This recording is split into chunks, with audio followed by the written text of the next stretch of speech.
Joining us today is Jenn Harper, the inspiring founder of Cheekbone Beauty.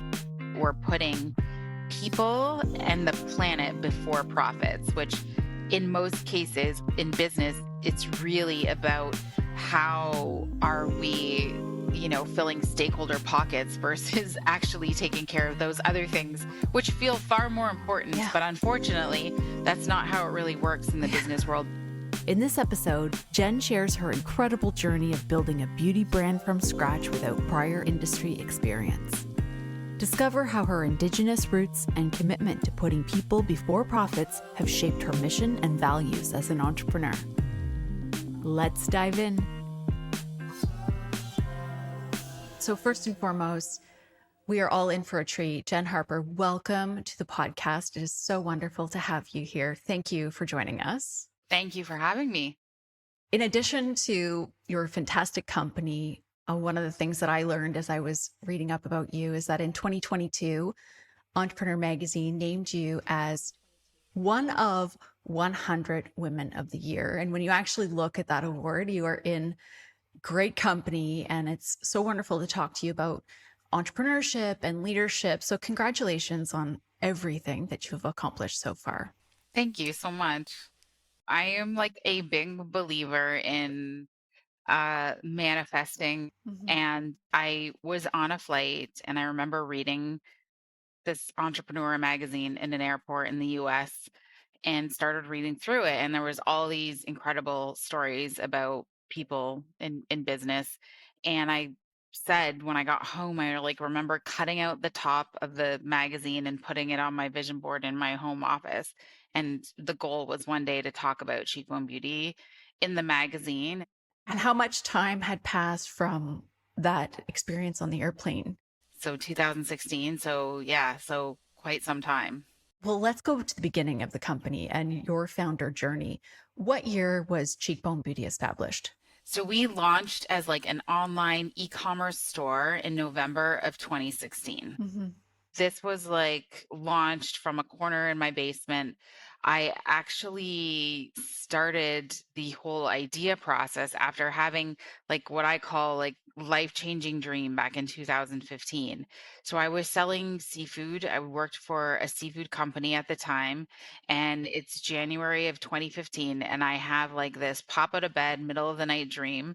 All I remember from this dream is three native little girls covered in lip gloss with their brown skin and like rosy little cheeks. And I woke up that night and it was so real to me that this was like the next part of my life, even though I had zero experience in the beauty industry, have never owned, operated a business.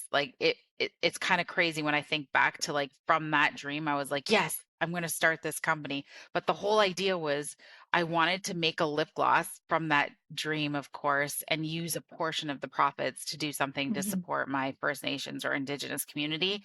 And I had no idea what that looked like, but I just knew I was such a huge fan of brands like Tom's Shoes at the time and learning so much about Patagonia and their success and how really that this idea of like making a social impact was possible when it came to business. I spent those first 2 years like just doing everything and learning so much about one, my Indigenous culture, but two, about entrepreneurship and building a financial plan. And I read over 100 books between 2015 and 2016, trying to make sure that I was like learning as much as I could. I was just like an absolute sponge. I would show up at every sort of business networking event I could possibly afford or get to and try to make as many connections as possible. And that was definitely what the first 2 years felt and looked like. You speak to a lot of young entrepreneurs today. Do you feel like that leg of the journey is well understood in today's world, or are people a bit more impatient with how fast they expect things to come together? I can imagine in the world we live in and how fast everything is happening that for younger folks, for sure, this patience is probably a big issue because we see this idea of something becoming so successful so quickly in the online social media space. And I think it's harder for us to recognize that everything is like 10 years and before you really see true success. Hmm. Because if you're going to do this, it's going to be this roller coaster ride forever. And that's regardless of like the revenue dollar amount, whether you're doing 1 million, 10 million a year, or when you get to 100 million, the ups and downs will always be there. I think it's just a numbers game and your problems just get bigger because of the size of the dollar value, but the problems are still there. They're not going away. What did you do to learn to cope and manage through the highs and the lows? The lows feel so low, and entrepreneurship is kind of a lonely path. We choose it. I don't have a co-founder, and I know even co-founders speak of feeling lonely because we're sort of all doing this from our individual spaces. And so having like a really strong set of values and principles just in my personal life has always been super helpful. A routine of like great mental, emotional, physical, and spiritual health has been critical.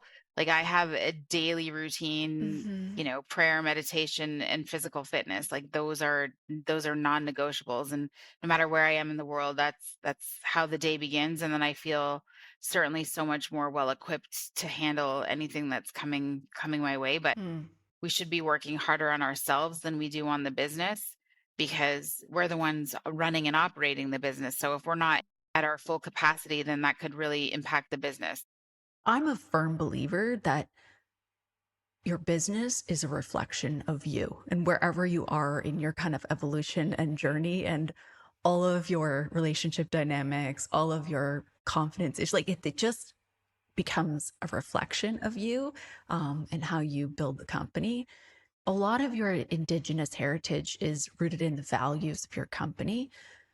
Was that something that was like of high value and importance to you before starting Cheekbone Beauty, or was that really brought on by kind of the vision and mission?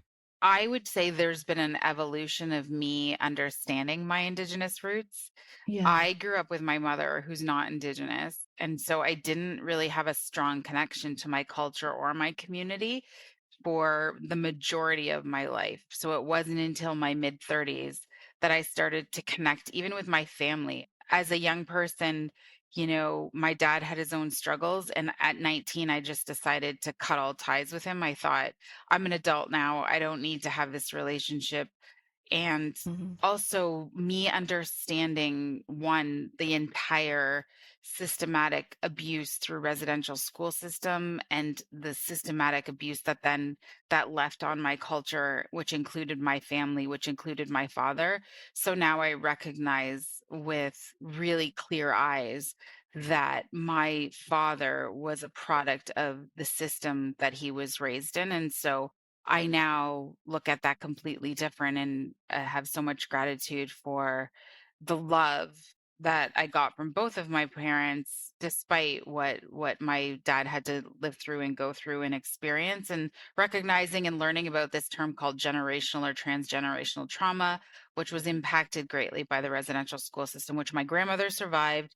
It was passed on to my father and then ultimately passed on to me and my Mm. siblings. And so when you have that information and when we know better we can do better. And so just I then decided, okay, no, this is a big part of who I am. For me, I had struggled Hmm. with addiction for many years, and one of the ways that I've been able to manage recovery was just eliminating this whole idea of shame. And so Hmm. now I feel very proud of who I am and where I've come from. But it's so true that how we've been able to take this company and incorporate a lot of those teachings into the kind of business I want to build. Hmm. And of course, I want the core values to be surrounded by the things that are really important. And these were being pulled from my Anishinaabe roots. So we used what is called our seven grandfather Hmm. teachings to build our core values at Cheekbone Beauty, which our values and principles. One is just based on love, humility, bravery. Hmm. Another teaching is the seven generations teaching, which is really about environmental impact and what we do today and how it impacts not only the next generation, but the next seven generations. Hmm. Learning that the idea of success within our Indigenous communities is more about what you're doing to give back to community versus what you're attaining for yourself. So they're really in opposition of like this Western idea of success. Hmm. For us at Cheekbone Beauty, it was definitely a way to set ourselves as a unique position in the marketplace as well. Hmm. There's not a lot of Indigenous led or run beauty companies. And at the time when we started, there was very, very little. There was none working with Sephora. And so we wanted to uniquely position ourselves, and by adding our teachings and our culture into building the business and brand is really what sets us apart. Jenn, how did you actually apply the teachings practically through the business? I would love for many more companies to kind of be able to integrate and move in this direction. How should leaders actually think about taking this concept, and like what would be some real life examples that you guys did? So at first it was really challenging in the sense that, Hmm. is this even possible? It's like you're like rebuilding a whole new business model, if you will. And one, there's expense challenges. We all know like capital is a big struggle for entrepreneurs Hmm. always. Then having to find investors that believed in building the kind of business, and the kind of business where um we became a B Corp certified company in 2021. So this is after we had started. However, finding the B Corp community really aligned with the value system that we were trying to achieve, because it's this idea that we're putting people and the planet before profits, which in most cases we're in business, it's really about how are we, filling stakeholder pockets versus actually taking care of those other things which feel far more important. Yeah. But unfortunately, that's not how it really works in the Yeah. business world. And so one, finding an investor that believed in that was Yeah. key, right? Because then now when you're at a board meeting and you're making a decision and moving all of our box production out of China, and we want it all done in Canada, and there's a cost to that, right? Hmm. However, being closer to home is just helping us manage and ensure a very ethical supply chain, Yeah. and that's really important to us as a business and as a brand. Hmm. And two, a lot of organizations now have different certifications that really speak to their environmental impact. And so working with a local supplier has really helped us be able to manage that better, and make sure that we're doing the things that we say we're Hmm. doing. These are tough decisions. They're expensive in many cases, and it creates a lot of conversation around those board meetings in that boardroom. Hmm. I feel like sometimes we're just driving and going down these roads, trying to prove that if small business can do it, large business can do it too. And they probably have the ability to do it far better than we do because of their size, right? Volume is a big deal in a lot of these spaces when it comes to manufacturing. Yeah. And I guess, there's the aspiration, there's the integration of putting these systems and practices into the business, and then there's holding the line, right? And being a leader. What have been the headwinds that have challenged you, and how have you held your center?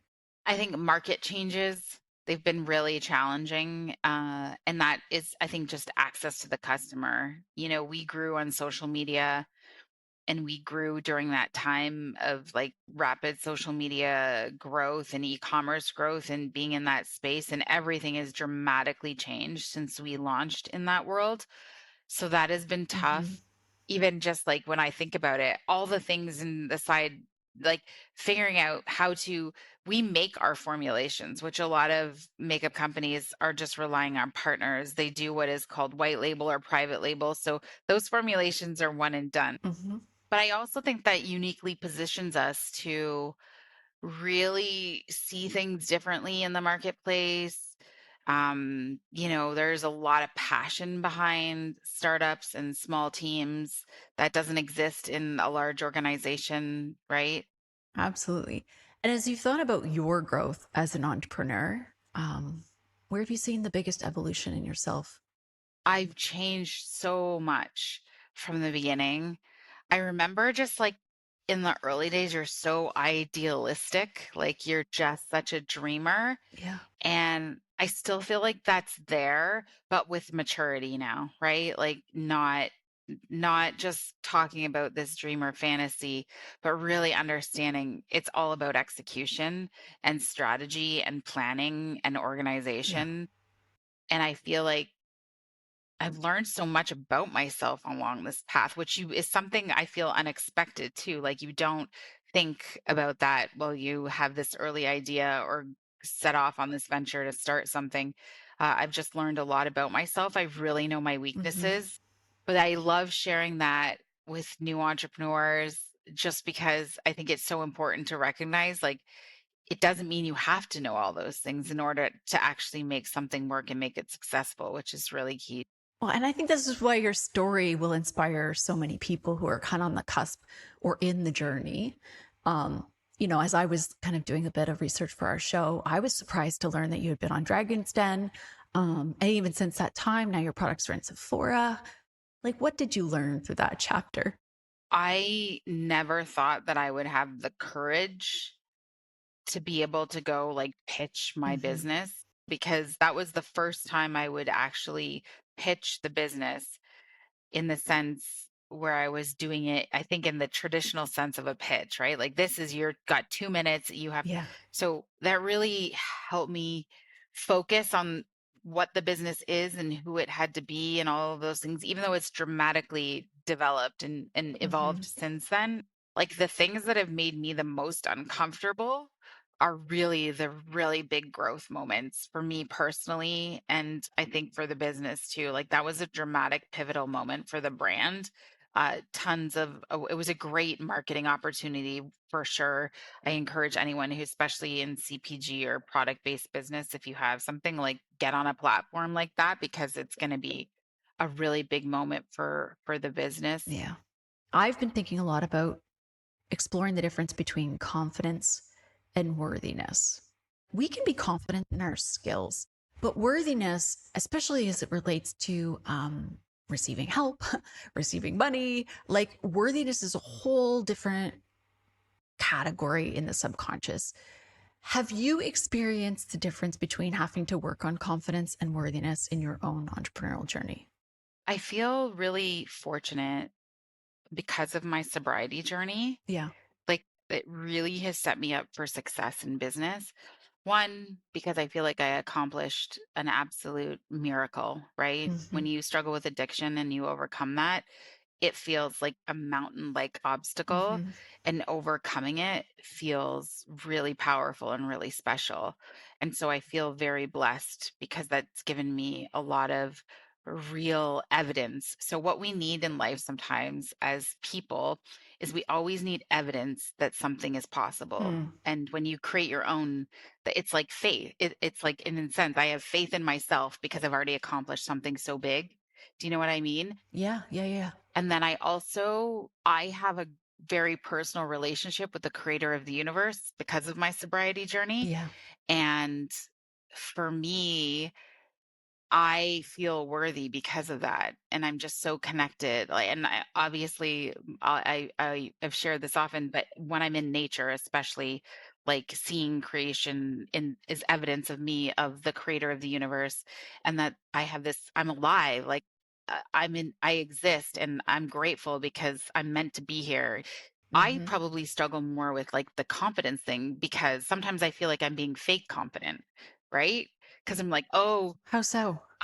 because I feel like I don't have a lot of skills. Skills defined as like I was formally trained in these things. Exactly. Yeah. So Yeah. because of that, I feel like I've always struggled with the confidence side of things. Hmm. And then so many of wonderful friends, and obviously I think from my female circle, are like, look at what you've done in your life despite not having the formal training about you have the training. Like so many friends that carry MBAs, they're like, you built the business. We're just reading case studies Yeah. to get a piece of paper that say we have an MBA. So like, but you've done it. Having the conviction that that this is bigger than you, the mission, that was the energy that you were like pushing out there. And then when you talk about the confidence, it's like now, you can have the vision for the mission and you could feel terrified that you don't know how to do blank, blank, blank. Because the confidence is all about yourself. The mission is like, it's outside of you, right? It's the service, it's the bigger piece. And I think that's the energy, at least for me, that's the energy that's propelling me forward. And it's the thing you almost can't control. It's really interesting. There were times when I would meet people in the early days and you could tell they weren't getting and I say we, but it was just me. They weren't getting it. But then I would meet the people that felt the energy of it, right?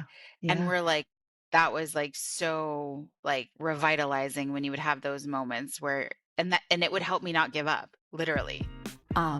I want to formally just thank you so much for being here. I was watching you from afar, like your social media, the brand, probably 6 months before I reached out to you to be on the show, and just so impressed by everything. So thank you so much. Thank you so much. That means so much.